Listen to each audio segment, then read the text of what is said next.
I need to know everything, who and the what and the where, I need everything. Trust me, I hear what you're saying, but act like it's new what you're telling me. I'm curious, George, I hop in the Porsche, 500 horse. All right, we got UDontShoot in the house, Tyler, the videographer behind a lot of like huge brands in the social media space. At Banter for the People, basically, I like to look inside, one, a lot of the time, like our own company, and then of the different things in culture that people are like really interested in, I like to look inside of that a little bit deeper to the individuals that are creating that momentum, building like kind of the future with intention, and then the individuals that I think are going to have a fingerprint on what the future looks like. And, you know, just from meeting you over the last month, right? Yeah. Seeing you do StevewillDoit's live Rumble casino betting, seeing some of the stuff that you've been producing for Wires. You are an individual as a photographer, an entity as a company. That's what you do in the functionality of being singular, but also like blowing things out are crazy to me. You're right on the cutting edge of like going live wirelessly.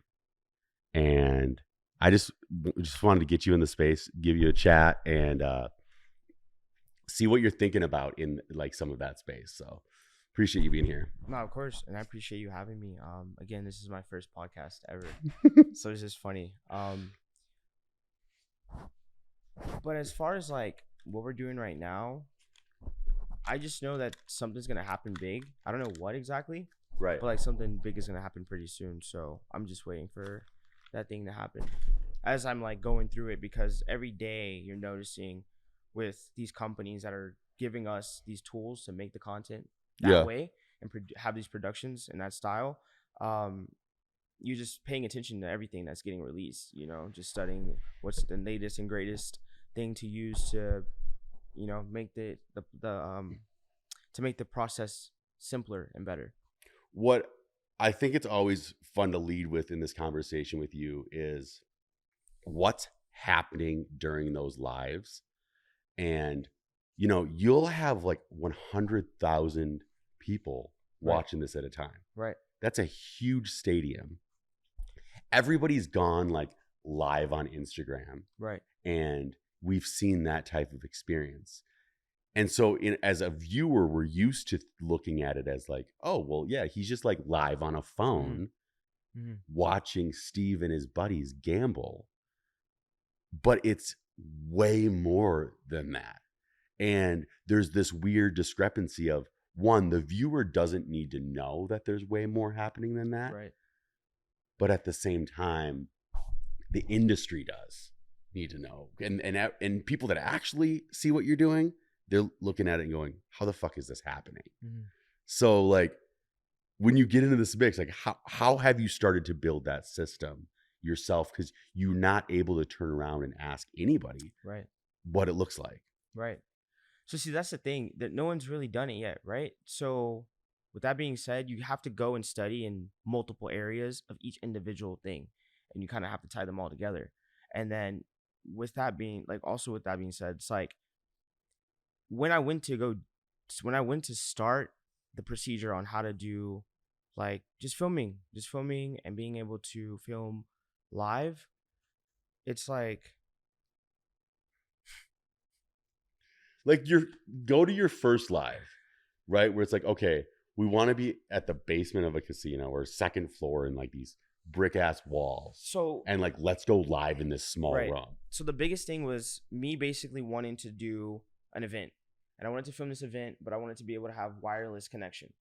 And this wireless connection was needed because I wanted to also be able to check cameras in multiple areas of the live event. So if I can go and sit at my computer over here at a desk and just see the cameras on the screen wirelessly with no extra cords and stuff like that, because when you normally would do it, you have all these HDMI cords that are long as fuck going to one camera all the way back to the computer and the switcher for the person to actually switch the cameras and stuff like that just from the switcher. But I wanted to do it where each camera was wireless and I could do the switching from a switcher somewhere without having all the extra wires. Right. And then, you know, be able to check the cameras and make sure that all the angles are good and things like that. It's just, I got asked to do an event one day, and then I needed to buy all this stuff. And so I had spent like a week planning on how to do the event. So I'm like staying up every single night, looking at videos on YouTube, studying each different type of brand and what products they have and how it works, and each video on each type on YouTube, and just searching deep, diving deep, and seeing the functionalities and the compatibilities of this with this. And eventually I found myself at a point where I was realizing a lot of the stuff that I'm using just came out as well. So not only did it just come out,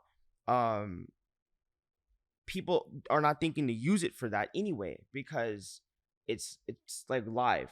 Well, it's like because there, you could do a lot of this like live or like reality TV stuff in post, right? Like it works, right? Where you could get some of your information from wireless cameras and like all that jazz, right? But to add in, this is happening right now, and posting live when it comes to the different programs you have to use or servers, because normally, or the connectivity you need, everything changes once it's truly a live feed. Really a live feed. And see, so when I say live and I think of live, I mean like really like mobile, like a mobile live, not necessarily like a live where we're at a church and it's a live stream. I mean like basically you could go Twitch over stream to the pool, and then you could go over to wherever like else. You can go to the amusement park and still be live, you know, and as easy as unfortunately our phones are amazing. Yeah, because like on your phone, I could go live on my phone. You know, I can even go live on Rumble on my phone without anything, just how I am with my camera. But the problem with that is the fact that the camera quality of the phone does not match the camera quality of the camera. You get what I mean? Yeah. So when we want to use the content for the videos and stuff like that, it just doesn't match. So not only can we go live, we can also keep the quality the same and use it, and then use it later in post and for a video later down the road. So you're doing two things at the same time. Two at the same time. Right. Yeah. And then the problem with it is that there's so many factors of that come into play when you're trying to move around. Like you never know. You could be live, have Wi-Fi, everything, like in here in this casino, walk around, go places live and stuff like that, but you're on a strong Wi-Fi here in the casino. But if you leave the casino, then you have to have a strong Wi-Fi when you leave the casino. Yeah. And you know what's scary to me? So we're at Power Slab number 2 last night. Right. And have you ever gone upstairs and looked at the production setup over there? Yes. There is probably, there's between 30 to 50 people behind camera operators. Like not the person operating the camera, but literally like on a screen, sometimes like quad screening, doing obviously some of the effects, you know, doing different like typefaces and lower thirds and the switching and all that stuff. Everything. Making sure that there's probably color correction happening on these cameras, and there's probably 4 people just dedicated to like, is signal working? Right. And then another person is like, when's the next cut happening? Right. Who are we switching to? What's happening next? Tell me what's happening next. To think that that's where you are so unique in media, because they also, I was there in the morning because we were shooting some stuff for Rumble. So we did our walkthrough at 10:30. There was already probably 50 people on site, like just like making sure the cameras are ready, tuning it up, charging batteries, all that stuff. But you live this life that it's like, hey, just so you know, we're going to go live in like 30 minutes. Like, let's roll. Right. And without all the back-end assistance, it's chaos to me. It's a complicated procedure, but it's like, if you just stay ready, you never have to get ready, right? Yeah. So like as soon as you're done, just prepare yourself for the next, like to be ready at all times. Yeah. And that's the biggest thing, is that you always have to be ready all the time. So knowing that, I'm just always ready. You never know. Like it's any moment. Like even right now, we're doing this. I could be gone right now. Yeah. You get what I'm saying? But it's like I'm already prepared for today. Even if I get a call, I'm ready to go. Like I already made sure everything's charged, everything's ready to go at all times. Because you never know. Like it could be a really big moment, and if you don't execute on all these big moments, like that's the thing. These big moments matter so much because that one thing you did turned into 1,000 other things that you didn't even know about just because you executed and you stayed ready. Yeah. But if you you weren't ready that day, you woke up late, you know, were taking your time, you completely forgot to charge your stuff, and then you go and they call you and they're like, where you at? And I'm like, oh, and then it's like, really? Like, you're not ready for this? Like, we're about to go do this. And so my biggest thing is just, again, always staying ready, because I always tell people who work for me, I'm like, listen, at any moment, say someone calls you at 6 a.m. and they're like, you need to go get on a jet at 8 a.m. and you're not even ready, and you got to charge stuff, prepare, offload, get ready, get there and make it in time and then if you don't make it, you could have been on a jet this morning. 100%. But you were sleeping, you just weren't prepared, you know? So me knowing that there's always these crazy ass opportunities that I could have access to at any given moment, I just have to stay ready.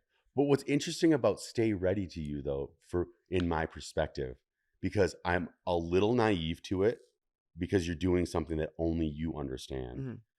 But from being the type of individual that like has been finicking around with some of this, you also have to stay ready for variables that you don't know that are coming next. Right. Which is a totally different thing, because you're probably trying to figure out like, how do we go live on a plane? And at the same time that like, yeah, I get it how like, which is crazy because we could do that. That's crazy. We actually could go live on a plane. Because you have good Wi-Fi on there and all that stuff. No. It's not that there's good Wi-Fi on there. It's just the fact that like certain planes have strong enough Wi-Fi, because you could have decent Wi-Fi. Like I think JetBlue has it, and then JSX has it. So I could go live on JSX. Mobily. No wires, no nothing. Just my laptop and my camera. And it would be crazy. That's crazy. That would be dope. That sounds like a really dope idea that we should do, go live on Jet. Well, you should. I mean, the thumbnail has to be like going like world record for going like live or something like that. Yeah. Other than I think maybe Red Bull's gone live higher, because remember they dropped that one guy from the sky. Yeah, that is true. But at the same time, but then again, that's what's crazy about this stuff. But Red Bull you're competing with them as you are a singular entity, but I do know that you do work with a team, right? So you are leveraging other assets behind you to help facilitate some of this stuff. But really, it seems like day of, that's you. And there's not a lot of other people that can be a part of those variables, other than probably helping you say, sounds good, feeds coming in right. But being there live with you, I see that you're doing that. Right. You don't have like somebody who's calling you saying like, hey, this sounds good. No. If everything goes wrong, obviously like you'd have someone text you probably and be like, hey man, doesn't sound I don't even think so. I don't even have anyone, because like for instance, like when I'm doing the live streams for Steve, I'm always double checking everything. Like I'm checking the chat, I'm checking, and even Steve's involved in it. Yeah. Which is crazy as the creator to be like, okay, cool, we're up. Yeah. So like he's watching it as I'm doing it, as the chat's going and checking it, you know? So as that's happening, a lot of pressure is going on, because at any moment you could either disconnect, something could die, for some reason something just doesn't work, and then it ends, and then he's like, well, why did it end? And I'm just sitting there like, I really can't explain to you why it ended. Like just ended. But, and then like, and I also like, and I major fuck with Rumble. I love everything that platform's doing, but they're also new to this space. Mm-hmm. So going live on their platform is different than going live on Twitch or YouTube. It's even harder than normally, because like all of the other big media outlets like YouTube and Twitch, just those other media outlets, it's the fact that they're not integrated with the software for the products.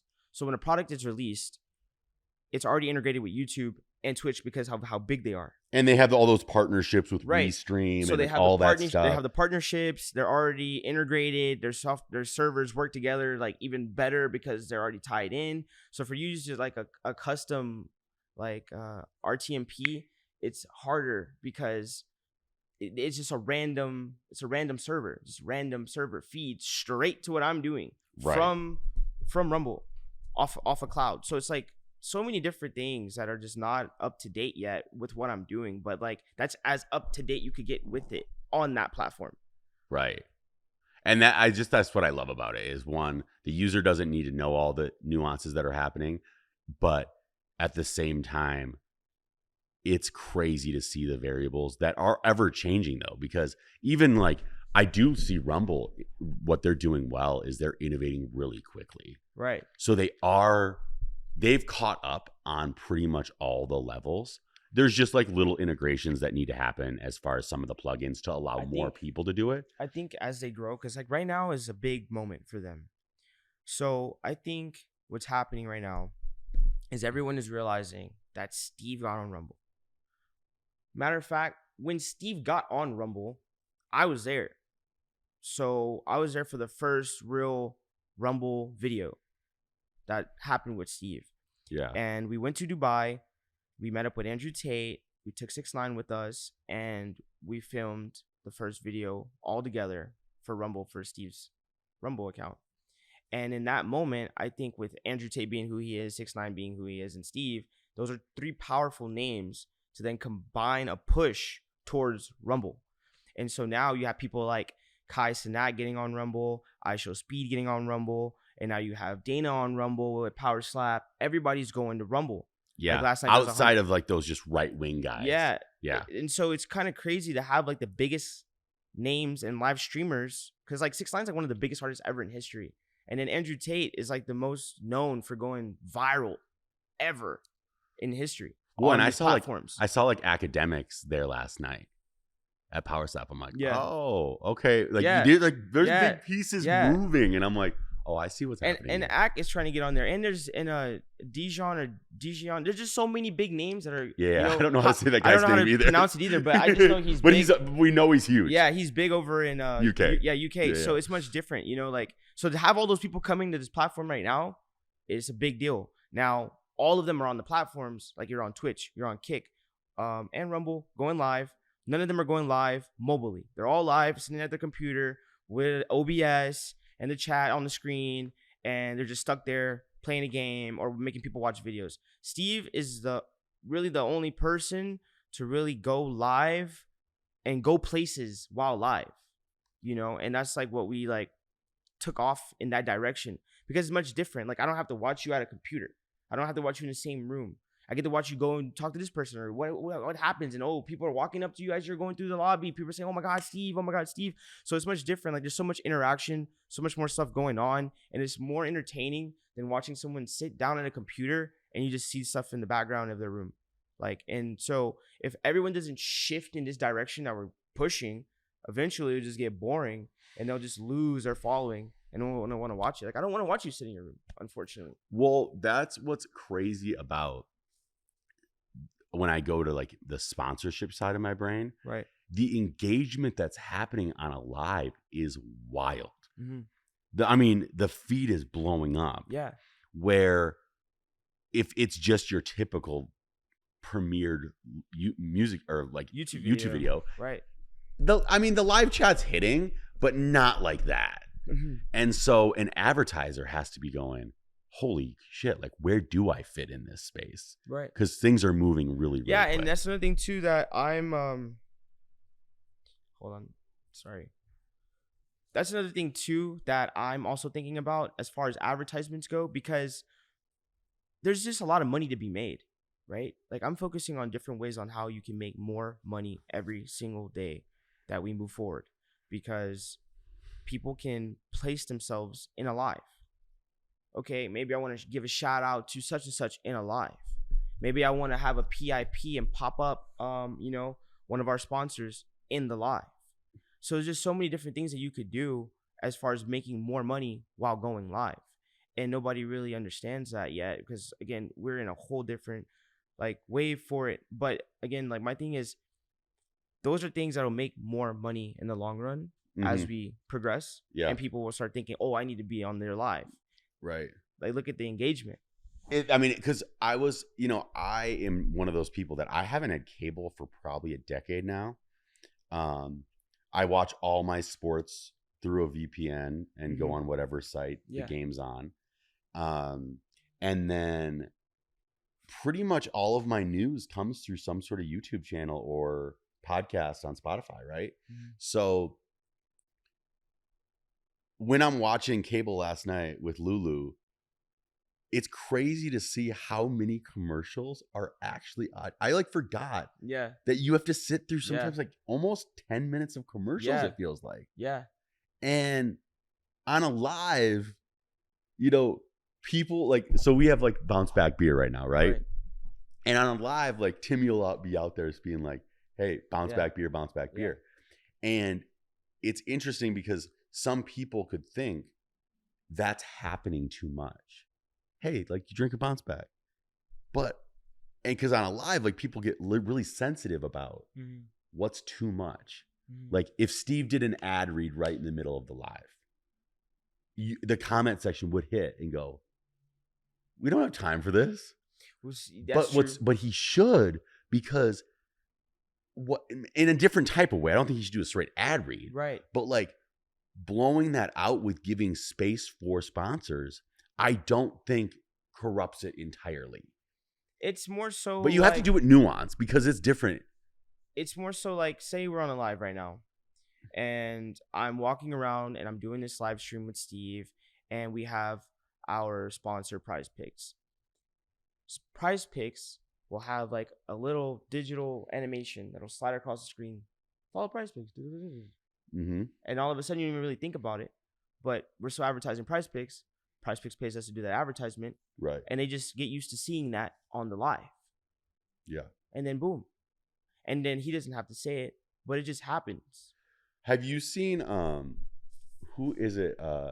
Chris Reed, I think, the guy who does tornadoes, who runs around doing tornadoes. I always see him with Bob, like went and like chased a tornado with him. He says he saw a tornado. I don't think they did. They do an interesting thing because they have a guy in studio off site.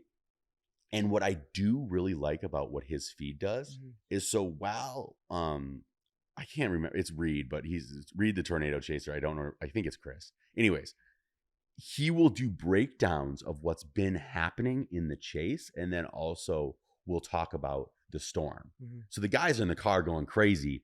And in that moment, there'll be a breakdown. That's also some of the interesting stuff that you don't get currently on Steve's live, where you don't know how much he's up or down a lot of the time. Like it would be nice to have somebody be like, hey, just so you know, right now Dana's down 50 G's. Steve's up 120. Well, see, you know, that's the thing about it. Like, it's not that you can't do that. And this is where things get technical, right? Because we're moving around.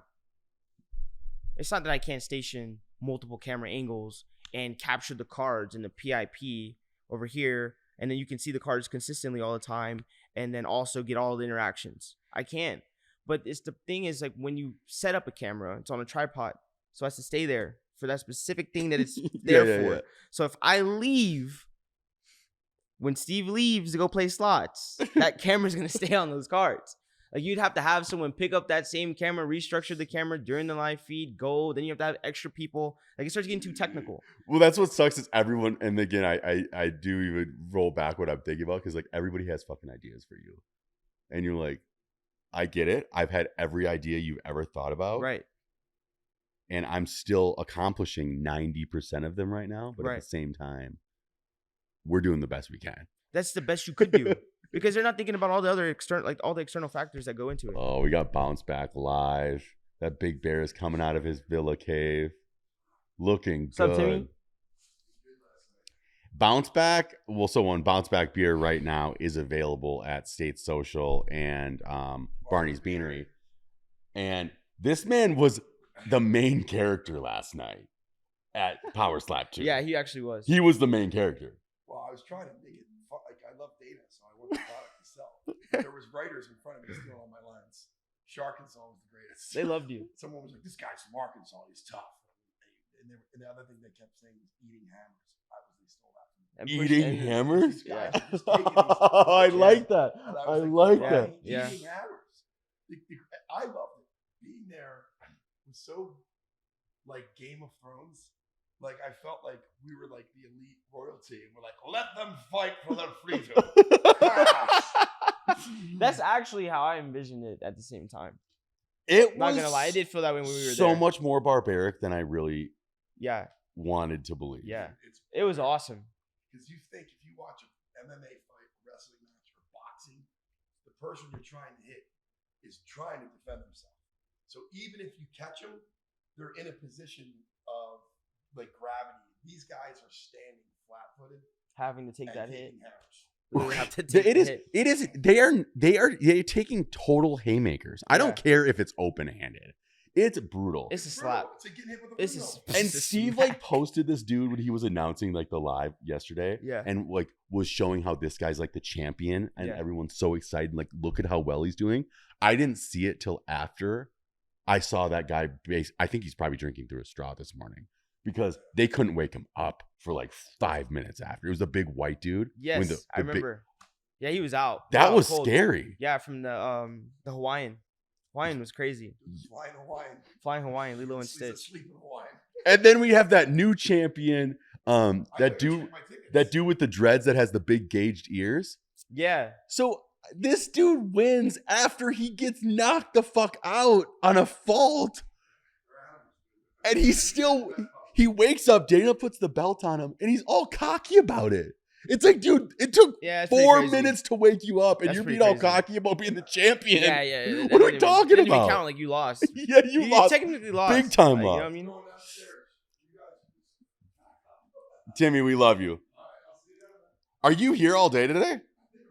At Purple Banter, we're trying to build this company that like really helps people understand what creators are trying to like provide the world. So like our logo here is like we have this star, we have these olive leaves, right?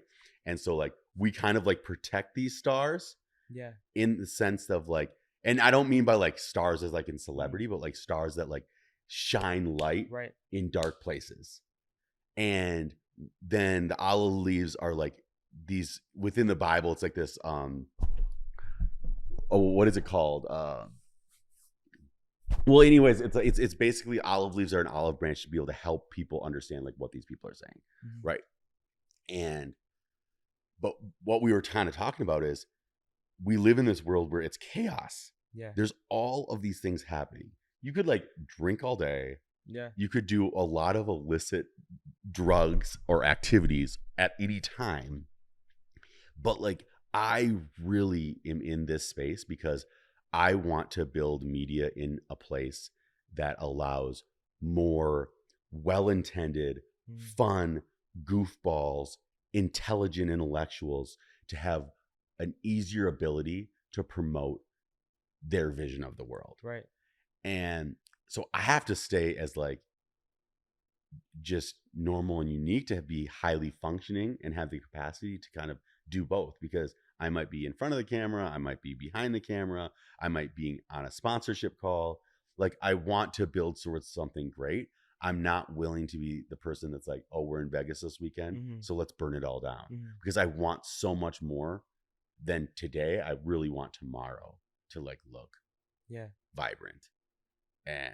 But it's hard though too, because I mean, there's a lot of distractions for sure, but when you focus on the bigger picture, it eliminates a lot of things that are getting in the way of that.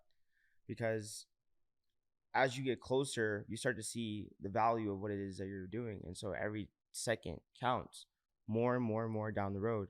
So all the other stuff, like I'll see people go party, I'll see people go do drugs, hang out with their friends, like just fuck off, not do anything, like a lot of different things. Like you could do whatever you want to do, but you know, if that's what makes you happy, then do it. yeah. At the end of the day, it can't be mad at someone who doesn't want to do like they like.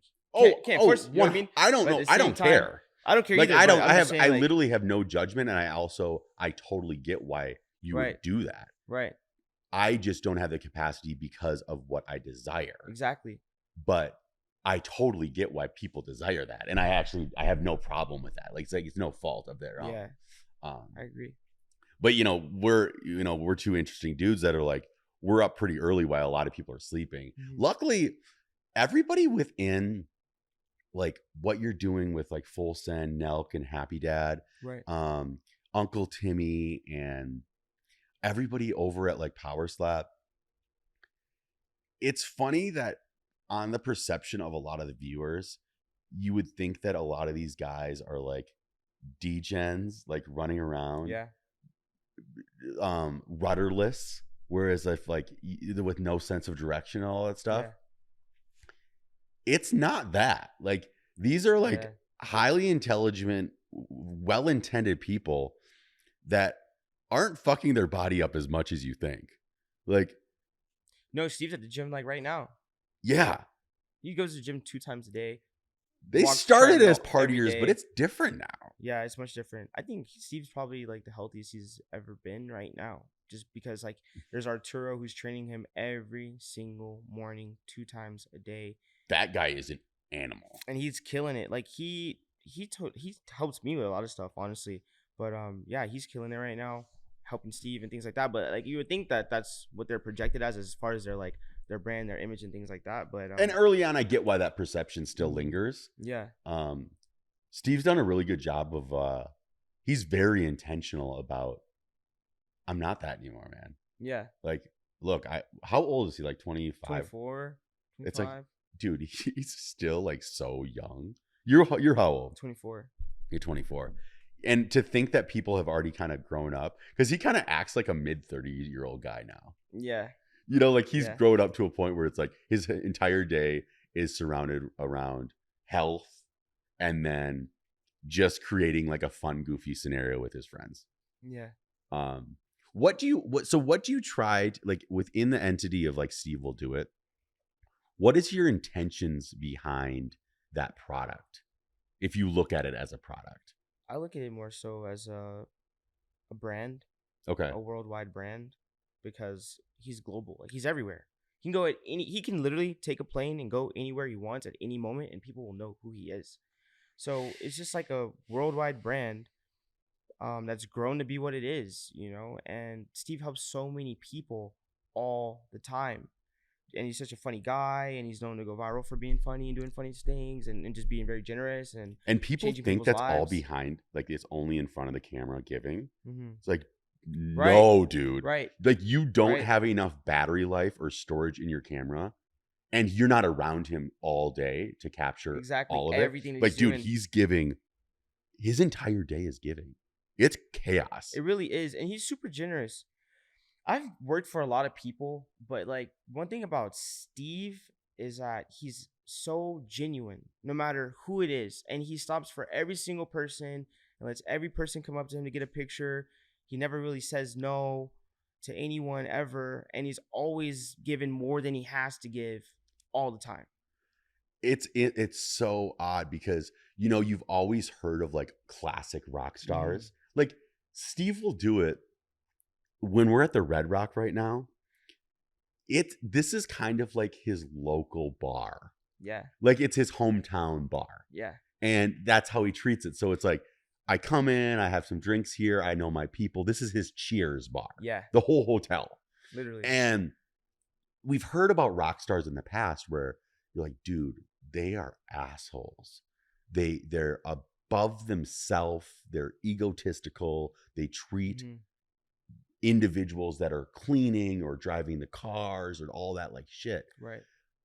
I am so lucky to be able to be associated with Timmy and then Timmy to be associated with Steve that I can say, oh, like I work with Uncle Tim, and people go, dude, these guys are so kind. Like we love them here. Not just because the cash that's happening, Mhm. which you could say the same thing. It's like with a genuine level because you can see it in their eyes. They're like, these are just good people. And I see that too in the small time that I've been around where I'm like, then that's why I stick around, because one, I see where media is going, but two, I only care about surrounding myself around people that have good intentions with where things going. Yeah, I agree. Energy is a very big thing. Like, it doesn't matter who you meet or who you surround yourself around. Like, one thing with me is that I always pick up on energy. Like, I can tell if someone, for instance, if I'm with Steve and I already know who Steve is and I know what Steve could do for someone and things that he has done for people, and I've gotten closer to him, so I kind of know like how he sees things. if I see someone who And comes you're in the middle around- of a tornado. Yeah, and I'm just like watching all of these people, like either people come around him to get something out of him, or people come around genuinely to be around him, you know? Yeah, But- because you will see people break into the high stakes just for the luck. just to get in, Just because to- they've heard about Yeah. it, they've seen it in that little capsule Yeah. that you've created, Yeah, and they're like, "I'm in here, Steve. Right. I just want to say what's up." But Right. then there are some people that you're like, "Ooh, this guy's scary." yeah. It's just because you can tell how people maneuver themselves and they place themselves in positions, or they'll mention things or ask things that it's like, why would you ask that question? You know, unless you literally wanted to get something out of it, or you just like are trying to fit yourself in somewhere where you're not really needed, you know, just so that it benefits yourself. So it's crazy because a lot of people come around like that. But at the end of the day, people may think that they're like that, but they're honestly so genuine and nice and kind.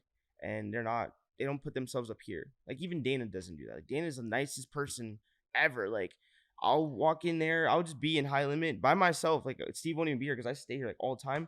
And Dana would just go in there and he'd be like, "Oh, what's up, Tyler?" I'm like, "What's up, Dana?" Like, what? Yeah, And he's just so like eye to eye. It's like so like he'll bring himself down into every person. Doesn't matter. And I think just surrounding yourself with like those type of people is awesome because that's what Steve does. Puts himself around good people. right. Well, because like that room is Dana's room, Right. and then Dana has now gifted it to his son. Steve will do it, and then like from there, it is so cool that when those guys leave, not everyone's kicked out as long as you're like associated with those groups. Exactly. It's like it's Exactly. so genuine. We were in Exactly. there with like the Bussin' with the Boys, like Taylor Lewan, Gabe from Nelk and Full Yeah, Send was in yeah. there, and then like Tommy from Happy Dad, the pilot, Yeah. and no one said like, "Hey, just so you know, like the real people are gone." Right. so Even you though gotta like leave. Taylor's real as fuck and Gabe course, is real of as course. fuck and NFL Tommy's player. real as fuck. Exactly. But at the same time, there's levels to this shit. Right. And they were like, "Okay, like you all chilling." It's not even it was never a weird eye or like, "Hey, what's going yeah, on?" it's or- just like they have that power for one, but then how they treat the people that are also at the casino is another thing. And so they treat, you treat people how you want to be treated. And so they share that generosity with the people in the back room and everyone knows who they are. And it's like you're associated with these people. So it's like they got to treat you the same. Yeah. And it's so cool that we get those privileges. I'm not going to lie. Like being here at Red Rock, they treat me like family. Like everyone knows me because of Steve. And so they're like, "Oh, I know he's with Steve. So you need anything, you want anything, you need to go anywhere, like whatever it is." I'm just like, I'm not Steve. You don't have to do all that for me. It isn't really, but that's just how it is. Yeah. And I think too many people try to come into this world within like this creator world, and everybody wants to be a part of it in a certain capacity, Right. Because there's a high interest of the money and the fun that's being had. But you do have to come in and know, like, if you don't have an asset, a utility, and a work ethic to be around, there's no space. Yeah. You have to work your ass off. Like, we're here, like, you're on a constant work trip. Yeah.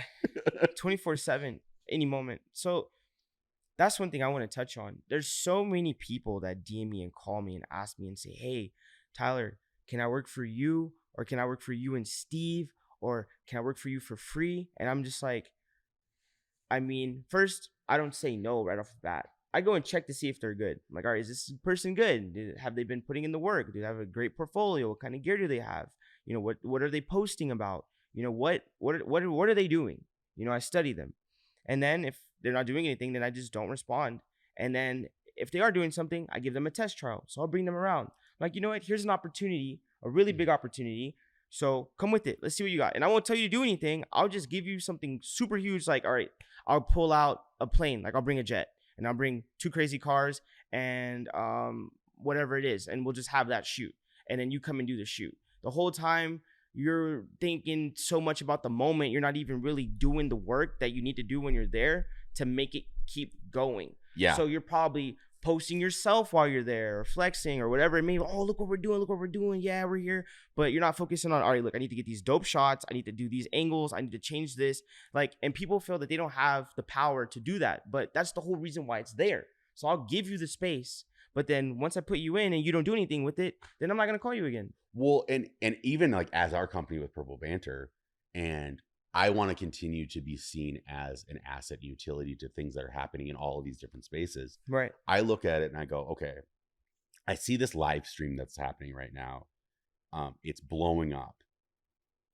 We need to start sending you reels during the live. Mm-hmm. Just start like hitting it just like through an Instagram or get your email and have a Dropbox that like when you leave that live or during that live, something's chopped. You have like 3 to 5 cuts. Of course. Even if it's one cut. Right. If you could like be leaving at whatever 2:30 a.m. sometimes and be like, oh shit, Johnny from Ohio sends me a reel every night when I'm doing a live. Mm-hmm. It's got the little subtitles. It's got it just rocking. Mm-hmm. It looks clean. Has a funny moment. It has a little consistency to it. That's all day. Yeah. Then that's a connection. Yeah. So if there is someone out there listening, just like, dude, find UDontShoot and hit him with a reel. For sure. Make even a dummy Instagram account and just like link it to it. And just be like, hey, just so you know, I'm going to start tossing up reels. And if you ever want them, like these are where they're at. And I can obviously send them to a Dropbox if you like what I'm sending you. And shit, if you have a dope ass account, make it clean. And it's just StevewillDoit live reels. Right. And make it a collaborator. Right. You might get collaborations every once in a while. Exactly. And see, that's what's funny is that kind of happened. I met somebody. Hold on, sorry. My nose is like bothering me. No worries. I met someone the other day and we got on a call because I was telling them I need someone to help me with the editing, right? Just an extra editor. I was looking for an extra editor. And basically he was already doing stuff that showed me that like he had that work ethic. And his like when we started sitting there talking, he's showing me like, I'm already doing this, I'm already doing that, I'm already making stuff for Steve, this, that. And then he's making his account to make money on it, right? So he's trying to make his money from using what we're already doing. So I was just like, dude, if you want, you can just make money by making more of what we're already doing already anyway, by helping us do it. And so we ended up tying in. But it's the fact that he had something to show. A lot of people show up with just a sentence like, can I work for you? Okay, I mean, why don't you figure out a way to do the work first and then propose like, oh, this idea is here and I have these ideas and this is what I've done and da-da-da, like you said. But people show up empty-handed and they want to be a part of it for the wrong reasons, not because they actually want to bring value. Like you have to fucking work. Yeah, you have to work. You have to bring value. You have to do something. You can't just ask, oh, I want to be around. And that's the reason why I stopped trying so hard to grow and bring people around, because either they have the wrong intentions, they want to manipulate things, or like just take advantage of the situation for their like own benefits. And it's like, dude, you're not here just to be around and get quote unquote clout from situations. You know what I mean? Yeah. And a lot of people will come around for those things. And so I'm real precautious about bringing certain people around that are not really working or really getting anything done for the benefit of themselves. And a lot of people are like that. And if you want to be a character, right? Like, so if you want to be like an on-camera character and you want to just be one of the guys that's drinking and being a goofball. Yeah. You also have to understand what character are you being in that. Right. On and off camera.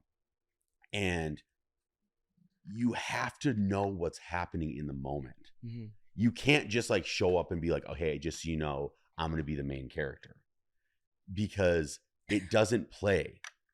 And like Uncle Tim is an interesting guy. But he's an actual character. Because, dude. Like he actually is a character. Timmy there's not many people like him. No. That is, one, not actually that known that well in media right now. But any room that you go into, he's a main character. Right. And dude, I know him on a personal level. That is exhausting. He is a main character in every room. You go into Power Slap 2, he is more of a main character than half of the people slapping. Mm-hmm. He's part of the show. Mm-hmm. And don't get me wrong, he sometimes has too many sips of Happy Dad or Bounce Back. But like he still is so aware of the moment of what's really happening, and where he becomes an asset to Steve or to Dana or to the room is that he doesn't do it in a way that says, hey, I'm Uncle Tim, I want to be bigger than Steve, or I want to be bigger than Dana, or I just want to be annoying at the power slap. What he's doing is he's actually taking the weight off of Steve during a live. He's letting Steve gamble while Timmy does the character. Right. And sometimes people in the chat actually don't really understand the dynamic that's happening there. Mm-hmm. We'll be like, oh, Timmy's just being drunk uncle. It's like, no, he's actually taking a little weight off of having to carry the storyline. True. And another thing too is like on these, there's no direction. Like you're not on a live stream saying, all right, we need to get all these angles at this moment and move like it's live. So there's a moment where Steve may go to the restroom. And if Steve goes to the restroom, then we're just looking at a blank screen. So there's no sense of direction. And the fact that Timmy's there sometimes, it can divert all this other stuff in ways that like you wouldn't have thought of before. Yeah. Because now Timmy's over here doing this, so I can capture that. Or Dana says something back to Timmy, and we just go back and forth. And then I don't have to focus on Steve, but it's Steve's channel. But I can just focus on other people doing other things. So it's great having people who are like that. Because like Timmy is a real character. He's not someone who's pretending. That's just Timmy. That is literally just Timmy. And that's why I love him so much. His inability to not be himself. Yeah. And it's so funny that I love it with like, sometimes Timmy gets kicked out the room. Because Dana is like the general manager and owner, and Steve is like the head coach of the room. Every once in a while, Timmy, as like your flamboyant, charismatic, crazy wide receiver, he's like Ocho Cinco. Yeah. Sometimes like Dana's got to be like, dude, you're cut. we're subbing you out. You need to get subbed out. You need to go to bed. Of course. But those moments are fucking hilarious though. They're great just to see, the dynamic of the whole situation. So it's really cool. It's really, really cool to see that. So you're so young. You are working with so many major brands. And what I love too is that these major brands are brands that like my dad barely knows about, but he's so deeply interested in where things are moving all the time. He gets the dynamics. He understands Happy Dad, Full Send. He gets the idea of like where Kyle and Steve and where like John Shahidi, like how those inner mixings work. Right. But he is an anomaly because he cares about what I'm doing and he's interested. Now, Happy Dad, Full Send, Nelk, and all these brands like Logan Paul's Prime, and all these, it's still a huge wave that actually hasn't hit shore yet. Right. Because a lot of people watching NBC, ABC, they don't know about what's happening yet. And there's silos of celebrity. So like what I'm interested in is like where you are in this industry. What is your desire within like media? Like what are you trying to like overwhelmingly create and be kind of like known for over the next 30 years? See, so my thing is just like, I guess there's things I want to go do that I haven't done yet, but it's not necessarily some end goal. It's just I know that by applying myself in ways and being valuable, that I can disrupt the market and media enough to generate something that's going to just happen. And I don't know what's going to happen because like that's like saying I know I'm going to make Tesla. Like, okay, I'm going to make Tesla, but I don't know exactly what steps I'm going to take to eventually get to Tesla for it to be Tesla. You get what I'm saying? Yeah. So as Elon eventually got down all these things and eventually made Tesla, that's the same situation. And so as me being around these big people and these big companies, I'm in rooms hearing things that most people don't get to hear. I'm making content that most people don't get to make. And the brands are much bigger than, most people have actually access to. So the fact that I have all this inner, like, in the inside, I'm like really on the inside and just studying it 24/7. My main focus is just to push these brands as far as they can go. How can we change them? How can we make them better?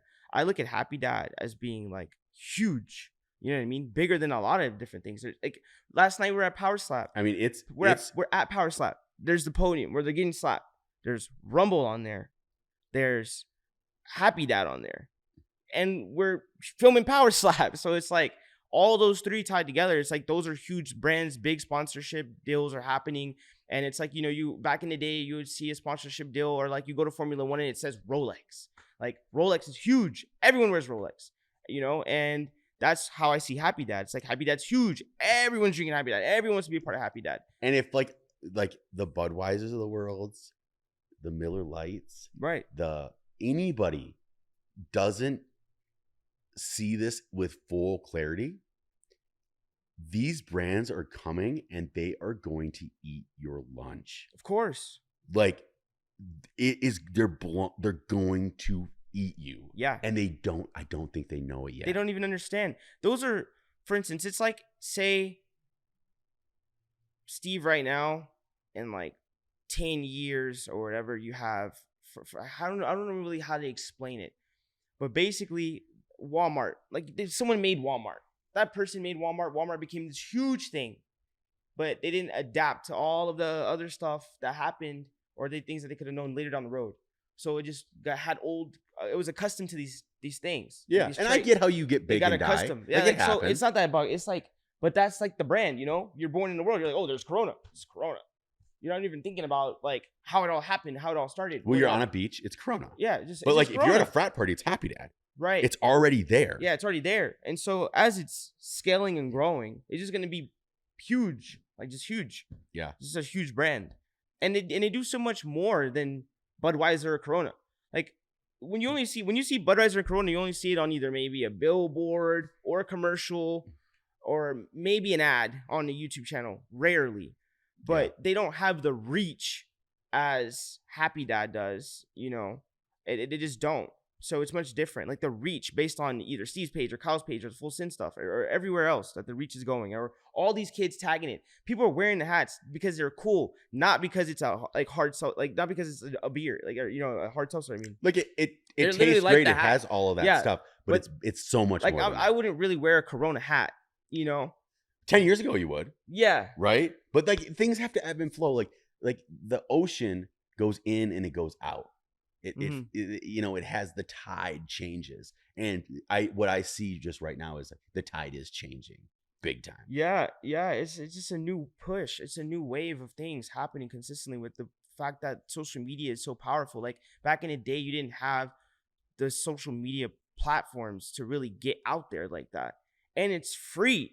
So the fact that people aren't taking advantage of it is insane. And I'll go look at these bigger brands. Like I look at big brands, right? Because the big brands are the brands everyone wants to work for. It's like, okay, these brands are going to pay me the most money.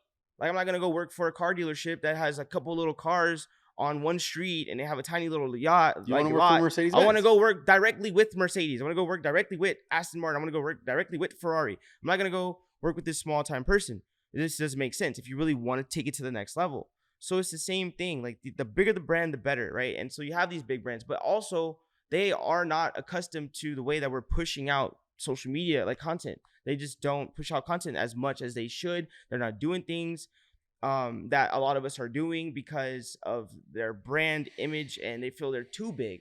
But that's what's holding them back, is thinking that their brand is so high. Because if you compare side to side to other brands, like some of them are just doing those extra things and they just look better and they're pushing heavier, Yeah. So again, it all depends on how you want to take it. You have a huge person. If you have a brand like Ferrari and Ferrari wants to give Steve a pass to an event or something and bring him there so Steve can talk more about Ferrari and go to Ferrari and showcase Ferrari that he's at Ferrari, that would help Ferrari a lot more. And people would just be thinking about Ferrari all of a sudden. Like, oh, Steve's at Ferrari. Like they should be calling you like, guys and being like, Steve's hey. at Ferrari. You know what I mean? But if Aston didn't do that, then it's like, well, damn, like you just missed out on a huge person that would have brought you a ton of young individuals just to promote. Not that they need it, but it's just the fact that it just brings way more anyway. Yeah. Need is an interesting thing because we don't need more media. We don't need more drinks, like all these types of things. We don't need that. That's what I hear a lot. But humanity desires creation. Right. And so we desire to see the next thing. We desire to try something new. We want to go on a different type of vacation. We want to meet a new story, hear a new person's perspective. And so that's why things change. It's not because Bud Light doesn't taste what people want it to taste. People are going to start drinking Bounce Back because they want to try something fresh, right, and something different, and they want to be a part of a new story. And it's important for us to create new stories for people to be able to feel new again, and to be able to maybe be at the same slot table or same card table, but feel like they're doing it in a little bit different of a way. Because not everything's going to change. People are going to still use the restroom. Oh yeah, go use the restroom. No, I love it. I wanted to. I don't know if you want to go, but I kind of wanted to explain how this happened in a sense. Yeah, you know what I mean. Yeah. I'll just say one last thing here, because, well, one, this show is interesting because we live in, you're working on such big shows that you're always working with individuals that people always know all the time, right? And I think that's super interesting and always needed, right? Steve does a good job with Full Send Podcast, does a great job of finding the individuals that are right now. What I'm trying to do with Banter for the People is this. I never expect, I can't right now expect many views on all of this stuff, but I'm looking at this show right now kind of as a journal, kind of for myself and whoever feels like listening, of course, to be little time capsules to say 1 million people are going to watch what was happening at Power Slap last night and at the casino the night before and all that kind of stuff. But I hope if people are interested over time, they're going to be able to see the conversations that were happening outside of those perspectives with the individuals that sometimes are unseen in those spaces, to go, wait, what was happening? So I think in 5 years, sometimes the conversations that we're having right now, people are damn, LJ and Tyler were talking Tyler was 24 then? That will be more received later. Right. We'll be damn, that got it. That's how it was happening. That's where those shifts were happening in life. Yeah. Because as Purple Banter, the biggest thing I'm trying to do with this company is, one, I was saying, highlighting the individuals that are creating new spaces with good intention matters so much to me, because I think there's so much negative energy in media. And I know I can never take away negative energy. Negative people and bad people will be in media forever, and will be successful in media forever. True. But what I hope to do is to create a community and culture that when Purple Banter is in that room, there's no room for evil to breathe. Right. Not right now. I'm a minion. I'm nothing. But hopefully in the next 30 years, when you go to a Purple Banter thing, or if you're on a Purple Banter page, or we're building these spaces, they go, look, you can be evil, but don't go there, because it's not going to be able to breathe where they're at. Right. This is about good, fun-loving stuff. Right. And what I like about what you're building with Steve is this type of media to me is the bubblegum stuff, which we all desire when you get home from work and you're tired as fuck. You just need to chew on bubblegum for a little bit. Yeah. And it's escapism. Yeah. It's escapism comedy. It's not escapism in a negative space like porn is. It's an escapism of oh, this is just fun. Yeah. It's a little bit of bullshit. Of course. But it's all well intended. But let's talk about how we got here.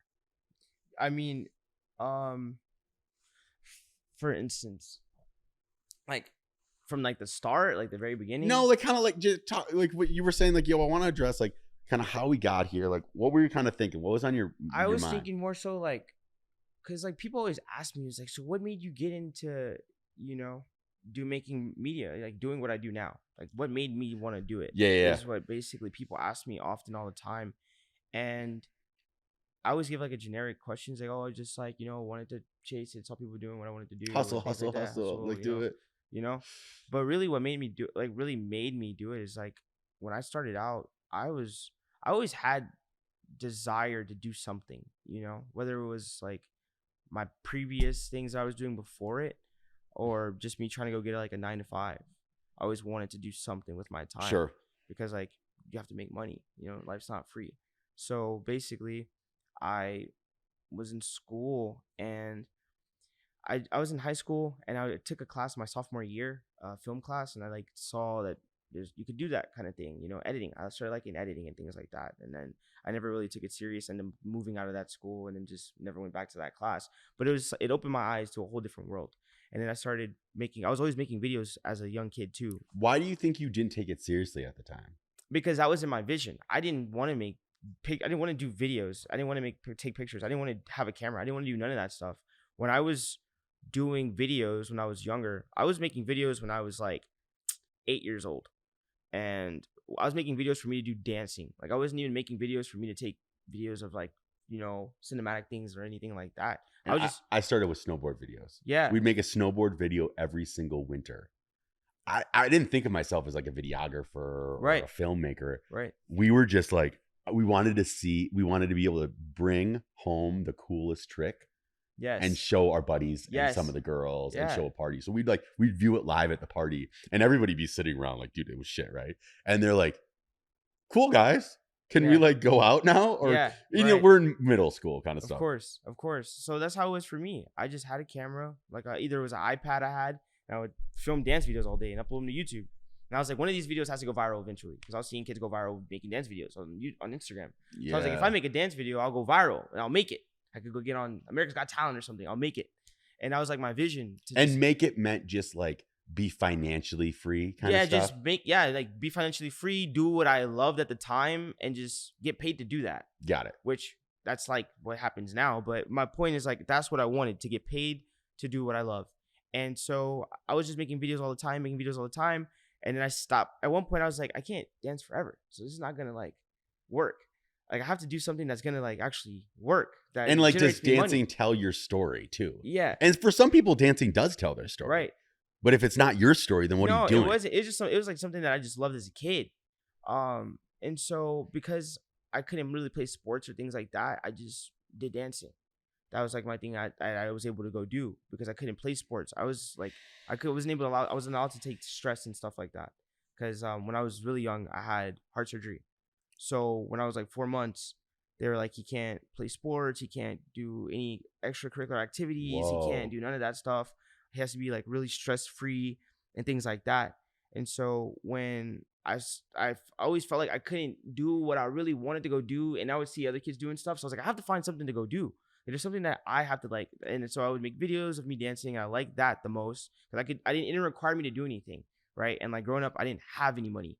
So I don't have to buy, cleats. I don't have to buy stuff for the track. I don't have to buy a soccer ball. I don't have to buy a baseball bat. I don't have to buy drumsticks. I don't have to buy nothing. I can just dance free. Like I don't need anything. I'm right here, all me. Yeah. So I was able to do it without needing money. And so I did it all the way up until I was in high school. And then when I was in high school, I took it so seriously that in school, they made an extra period because of how serious I took it. So there was like a dance class, and it was like they had ballet, jazz, and stuff like that. I didn't want to do that. I wanted to do hip hop and like breakdance and stuff like that. Yeah. And so I made them add it. And then I made this dance crew called Next Level. And then it was an extra period that you could go and join the dance crew, and like literally can go get extra credit and in high school. And then sophomore year came. That's when I did the film stuff. I started realizing that, because I got pulled out of that school and didn't even get to perform on the dance team. So I was like, what? Like I made it and I can't even be on it. It made no sense to me. But they won nationals 3 times, 4 times ever since. So I was like, great. I'm happy they are. But you built that culture. I built the whole thing, and just they're killing it though. So that's great. I'm so happy about that. It made my day. It was like I did it. Like I did it for them. It made sense to do it for them. That's cool. So I already like X'd out that and like was fulfilled with one thing. And then I just was going through school, and I was never really like stationed at one place. I was always homeless a lot. So like I never had a place to live, because just your family dynamic. My family just didn't want me to succeed in life. So they always would push me back and like not help me get there. Shit. And so because I was always trying to go do the extra things, they felt like that they were like, I was acting like I was better than them. I'm like, I'm not better than you. I just want to go do these things. And it's like, it's not that like you can't be good too. You just don't want to get up and go do the stuff that I want to get up and go do. Right? So you're not pushing anybody to do anything they don't want to do. You're just saying, let me Just let me just live here, because I mean, yeah, why wouldn't you let me live here? You know, like we're family. we're family. Like, I thought I was supposed to live here. So anyway, they're like, oh no, you don't want to do what we want. You're out. Figure it out. So I always had to figure it out. So since when I was 15, all the way from 15 till like 22, 21, 22, I was homeless. Literally sleeping on places, like trying to make it still. what city are you living in? I was in Dallas. So I was still trying to make it, like literally still trying to make it all the way for a while. No one even knows. And it's funny because like in that time frame, it looks like I had already done so much shit that I had made it.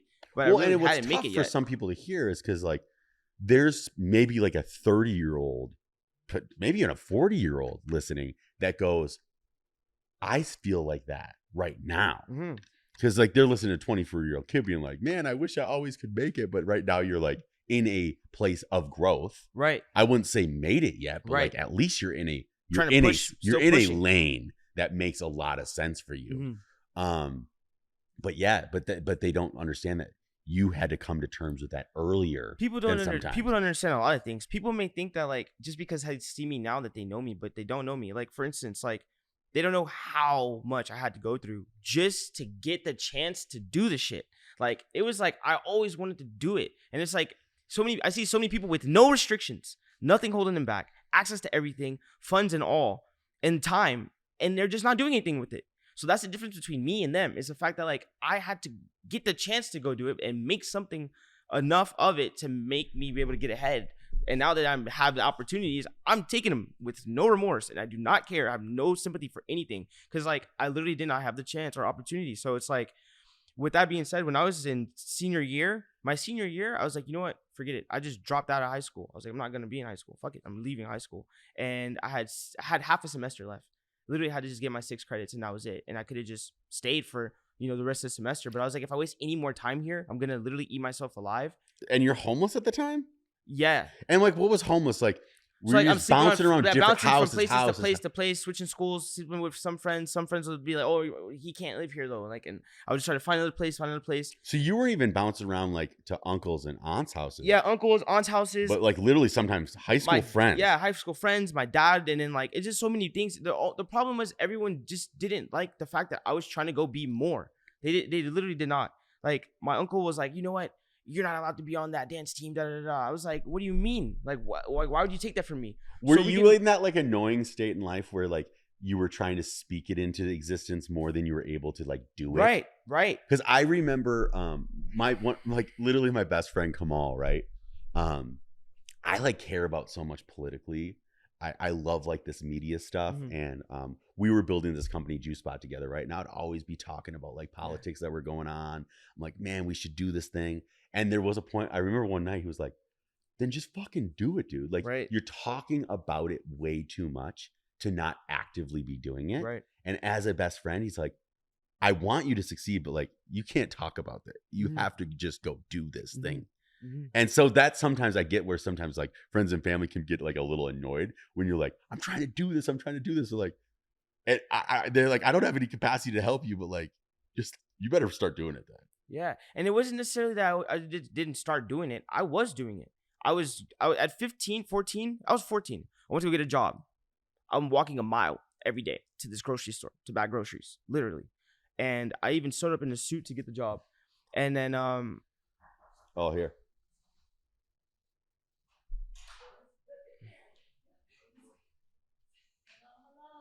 Well, what's that? Right now? Okay. Give us like at least like 10 more minutes. Is that cool?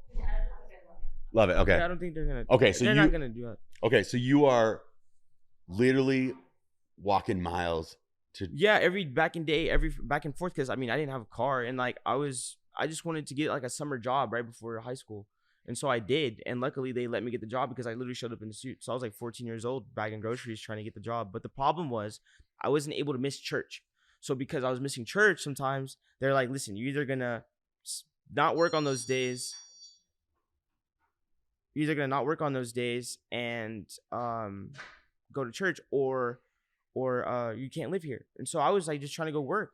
And since I was working more than going to church, they were like, you can't live here anymore. Were you just not a God guy, or you were just It wasn't that. It was just I was trying to get money to go do what I wanted to go do. Like, that's your thing. Great. Like, I believe in it. It's not that I don't believe God, but I'm trying to get money to go do this. So like, you're trying to stop me. And I'm just like, dude, look, I just need to get enough money to go get the stuff that I need to make it happen. That's all I was thinking. I was not thinking like there just was no time for chill. Yeah, and there's just no time. And then on top of that, it's like you can't put something on somebody and then not do it yourself. And so they're putting something on me, but then being a hypocrite at the same time. So I'm like, bro, you want me to do something you're not even doing for me to not do what I want to go do? So it just defeats the entire purpose of doing it. So that's what happened there. I ended up having to leave. I move. I go over here. I go stay with my uncle. That's when I was 15. Go to high school. Then I stayed with him from freshman year, and then it started my sophomore year. After doing my freshman year of dance, I did the sophomore year, and the sophomore year is when they finally gave me the dance team, and we did the period, and it existed. That's when he was like, he hated the fact that I was trying to work. I was trying to work, and I was trying to do the dance team thing because I was so into it. And then like, because I was getting bad grades, he took it away from me. So me and him got into a really big argument. I was like, bro, I literally made this whole thing. Like the school like made it for me. And you're trying to articulate. I'm trying to like the grades don't matter for what I'm trying to do. Yeah, it didn't matter. School just never mattered. It never mattered to me. I was like, I'm not gonna go to school to do any of this. I'm never gonna go get a job that requires school because I'm never going to work anywhere that requires me to have a fucking diploma anyway. So fuck the diploma. Fuck school. So that's how I felt about it my entire life. I was like, I'm literally never going to live to do this stuff. Like, it just makes no sense to live to do shit you don't even want to do. You were just never going to be at a desk. No, I was just never going to. No, never. I had that perspective ever since I was young. I was like, bro, I'm looking at them do it. I'm never going to be that. Like, I'll never be that. I refuse. So I just didn't do it. And so he hated that. Kicks me out. I had to figure out somewhere to live. My mom wouldn't take me back. So I had to go to my dad's. My dad hated the fact that, like, same situation. And like, when I was living with my dad, I didn't like live with my dad, like live there. I was like living on his couch in a 2-bedroom apartment with like, he had a room with his wife, and then she had a son. So like, so you're just flowing in and out. I was like Harry Potter in there, bro. Like literally in the like cubby. Like I had like one of those little cubbies with an actual closet because you have to go down the stairs, and like the closet stairs case was my closet for clothes. So it was just funny. Like it literally was like Harry Potter shit, and I'm Harry Potter trying to just get the fuck out of here. So anyway, I got a job at KFC literally, and I still had to walk to school. This kid is like my age, like 15, 16, driving a fucking 20 or 27, 17 or 18 Camaro, and I'm over here still walking to school or having a bike to school. But luckily my job was in between the school, so it was just a straight mile back and forth. I would go to school, get off school, go to work, come home late. They hated that. They're like, oh, what are you doing out? So I'm working, trying to get money. I don't know what you don't understand about me trying to get this money. So I'm trying to get the money. Then she like starts making all these problems and like false news saying I'm like doing drugs and stuff in high school. I was like, bro, fuck that, whatever. So then me and her get in a fight argument. I get kicked out again. I'm like, dog, why can't I just work and get the money? So finally, fast forward, I'm still in this situation. I ended up being 18. Finally got a camera. I luckily got the chance to go live with my mom again. I started working at this clothing store, H&M. Saved up some money, bought a camera, or actually no. Didn't buy a camera. I had a camera. I was shooting on it. I shot on the camera so much in 2018 that it just broke. And I didn't have enough money at the time because I was not shooting to make money. I was shooting for free to build my portfolio. So there's a person I'm working for that does marketing. He's like, hey, you want to go shoot some cars? You want to go shoot some this? So he's finding the clients as if I would find clients, like the small businesses. So now, but when you don't have like a lot of access to capital, you're investing only in yourself. Right. It's a tough business because I'm a person that actually came from a lot of access. Mm-hmm. Like my parents are incredibly supportive even to this day. Right. And I could access tools, but what happens when you have everything, when you're that kid that's driving that dope ass car that doesn't have anything to worry about, you're only looking up the ladder, not down the ladder. Always. So I was like always edging to think, okay, well, if I buy this next tool, then I'll finally start doing the thing. But in a weird way, it stunted my time to just like be like start. And so I was like, what am I doing? Like, well, just start. But it's always like, it always has to be to a certain level, professional level, right, in order to start, because I have this identity of like, everything's good, even though I have no idea what I want to do. But the reason I asked that question is because when you're in this audio video game, there's always like, fuck, I need this lens to capture this moment, right? Or this camera that has longer battery, looks better, is more professional. You just were like, dude, I just had this fucking camera. So you just squeezed the most out of it. It was a $300 camera. I was doing valet. My last 9 to 5 was valet.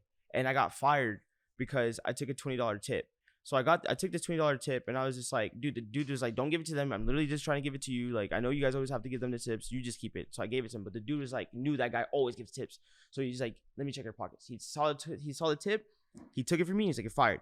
No questions asked. Because you can't take tips? On the spot. And I was like, that was the first time I was ever fired ever in history. I was like, what the hell? So I was fired. But I had one last paycheck, which was like $385. And I went and bought a Lumix G7 with it. And that was my last paycheck. And I worked for my guy. And then we did all the gigs, and I was doing the gigs for free because he was like, listen, you can either live with me for free. No, like he was just like, I can either pay you for the work you're doing, or you can like get free rent. And then whenever you do your gigs, you have money. Right? So that was more valuable to you. But in the end, I would do the gig, but then he'd be like, you just have to pay rent. So I was like, bro, you just told me that if I did the work, he's like, well, they didn't really like it that much. And I'm just starting. So I'm like in a bind of trying to survive still.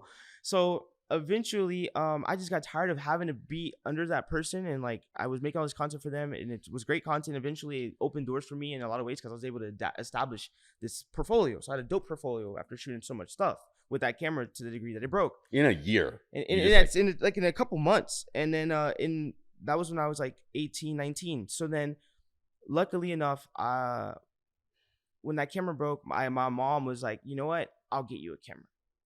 So she started to see So she sees it a little bit because I'm over here trying to build PCs and get the best PC, and like I'm taking every single dollar I'm making and putting it right back into it, like trying to go buy the best stuff as fast as possible. That's what sucks about this business is you might have the dope camera, but then you're like, oh no, I have to edit. You have to edit. You have to have a fast computer to keep up with and the then camera. The program you have to have the thing. Then the software, then the monthly payment on the software. And then the storage is the most expensive cards, part of and the game. The other lenses and shit, the backpack lights, and all the additional shit you need for I guess production. lenses. That gets shit starts adding up like crazy. So I was just like, you know what? Fuck it. I want more shit to make me more content, because the more stuff I have, the better I can be, and the better I am, the more I will make. And that's just how I see it. And so my mom, she did that for me, but then we got into this argument because I was always trying to grind, and then she just took it back.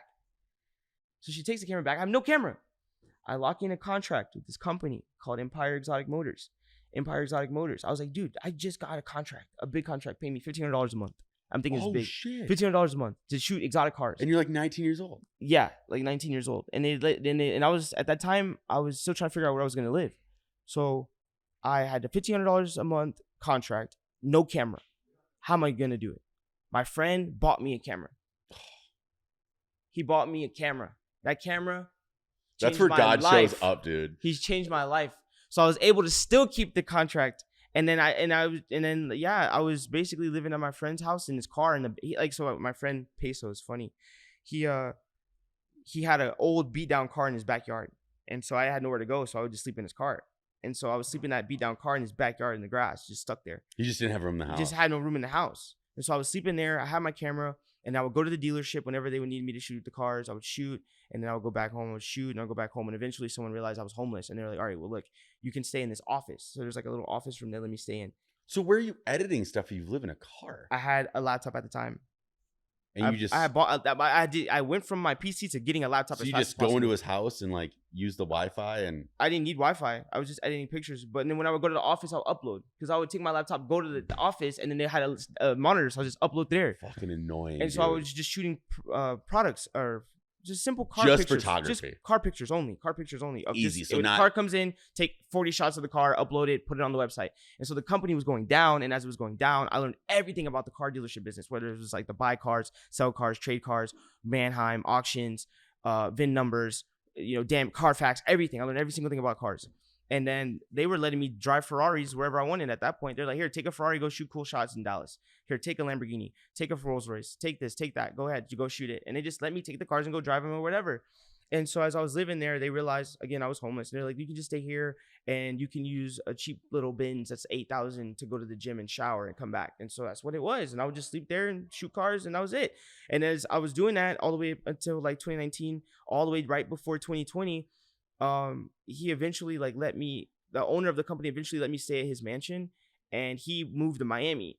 So when he moved to Miami, he was like, listen, buddy, I want to bring you with me to Miami. I don't want to be here anymore. It's because the business was going down. And he was trying to take me with him because he saw the value. Yeah. And so as he let me build up my portfolio, I ended up becoming like the biggest car photographer in Dallas very fast. Tactical Fleet would call me. There's a Classic TX, all these companies, what's it called? Platinum Motor Cars. All these companies like, oh, we got a 812 super fast, come shoot it. Oh, we got a not SF90. It was like we have a Aventador SV, come shoot it. Why were you better? Because I was hungry. I had no choice. I had no option. I was literally gonna either die and suffer and go homeless and broke or make it. So I had no choice. I'm gonna make it, and I want to make it. And the reason that I would bet on you today of why you are gonna have a fingerprint in where media is going is for one reason. You put in the reps. So there can be a kid in Ohio that's thinking about live streaming as much as they want, but you have to put in the reps much more often than a lot of other people. And it's kind of the same thing that was happening with that photography. It's like you just put in the reps before you know it, you're the biggest in Dallas. Yeah. And then that's when once that happened, I ended up getting the business went down so bad that like they couldn't even pay me another paycheck. So luckily there's a person named Luke, and Luke was like, hey bro, I'll pay you $2,400 to come work for me. So I was working for him for like a month, 2 months, and then that's when my boy called me. I'm still staying at this mansion though. So I'm staying at this mansion and got the $2,400 a month. Like, this is great. Life's good. But you're kind of homeless. Yeah, but I'm kind of homeless still. I have no home. I have no car. I have nothing. And so they give me like this little Golf GT to get to the office that they had just laying around. And so I'm driving this Golf GT trying to get to the office and to make the money to shoot the cars and stuff. And it was the same situation. Like, here's a Lambo, take it. Here's this car, take it. Whatever car, Rolls Royce, whatever they had, I could just drive whatever I wanted. And they didn't care. And I would just go drive around the city, shoot cars, shoot girls with the cars, all this cool stuff, things like that. And then I did like a few shoots for free. There's these really big shoots I did in my life that were for free. It was like with this G650. This is like a $70 million plane that I got called to go shoot with 3 Ferraris. And that was like the life-changing moment where I was just like, I manifested this moment. And like, I could like literally like could cry right now how like it all happened. But it's just funny that like someone called me to shoot that and I did it for free. And that changed my whole fucking life. But when they called, you were ready. I was ready. Like you were like, I was the first person there. I was there super early, and I was the first person to get all the photos back. There's kids they pay. I didn't get paid. The kids who got paid never sent the photos. Paid them $5,000. I got 0, and my photos are better. Literally, they love them. They're like, bro, I cannot believe this. It's funny how you didn't even get paid. And then ever since, I just kept cool relationships with them, and then I was cool with all these people and stuff like that. So, as that happened, I did those shoots, and then I moved to Miami. I started my whole thing again in Miami and started from scratch all over again and was homeless, sleeping in a Ferrari when I first moved to Miami. First day I landed in Miami, I was driving a Ferrari. I literally went straight to the place that he was at. We met at the mall, Aventura Mall. And then we picked up another Ferrari. Then we went to where they were living at. He was living with his girlfriend, and they had a really nice place. And then I was sleeping in a Ferrari for a month and a half. Trying to make it. Still with no actual technical income. Just if you make me some money, buddy, I got you. Sleeping in a Ferrari, showering in their lobby, like literally for a month and a half in a 458. Like no one knows. Like, I love this. Now this is where we're at. We're an hour 30 into this thing, and the story. There's a part 2 to this because we haven't even got into Timepiece. Yeah, Timepiece trading and wires. Everybody, so all the other stuff. I think we should do is table it for next time. For sure. Because I think we have another hour long For story sure. in you that like this just deserves a part 2. And we gotta keep it moving today. We're gonna get some breakfast. For sure. You gotta keep on working. But dude, thank you for coming on. Of course. And I'm excited just about our friendship, how we can be able to work together, and like where this is at. But this is just the beginning. No, I appreciate you having me here. It really means a lot to me, honestly. This is the first pod I've ever been on. So I love it, man. Well, appreciate you, bro. And let's keep it moving. appreciate it, bro. God bless you all. We out. I need to know everything, who and the what and the where, I need everything. Trust me, I hear what you're saying, but act like it's new what you're telling me. I'm curious, George, I hop in the Porsche, 5 and a horse, I'm ready for war.